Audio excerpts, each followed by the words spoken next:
எத்தனையோ அன்பர்கள் நம்ம பயிற்சிக்கு வந்த பிறகு என்ன நேரடியாக சொல்லியிருக்காங்க, நான் சிகரெட்டு பிடிக்கிற பழக்கம் இருக்குதுங்க, எல்லாம் சொல்றாங்க முடியாதுன்னுட்டு, இது கூடாதுன்னு சொல்லிட்டு நீங்க விட்டுவிட வேண்டியதுதான்.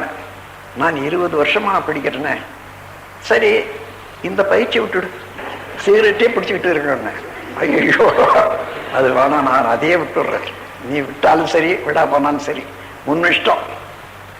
அந்த மாதிரி விட்டவங்க எத்தனையோ பேர்.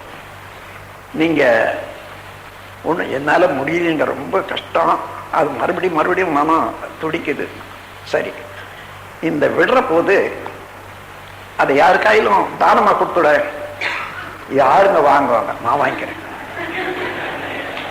நீங்க பீடி குடிக்கிற பழக்கத்தை எனக்கு தானமா கொடுத்துருங்க. கொடுத்துட்டியா? கொடுத்துட்டேன். இனிமே பீடி பிடிக்க கூடாது. ஏன்னா ஒருத்தருக்கு தானமா கொடுத்துட்டா அதை திருப்பி வாங்க கூடாது, தெரியுமா? இல்ல, ஆமா தெரியும். பாக்கெட்ல என்ன இருக்கு? சிகரெட் பாக்கெட் ஜெடு, அதெல்லாம் குடிச்சு போட்டுட்டு அன்னையோட போச்சு அவங்களுடைய பழக்க வழக்கங்கள். எத்தனையோ பேர் மாறி இருக்காங்க. இந்த நாட்டில் இல்லாத பல நாடுகள்ல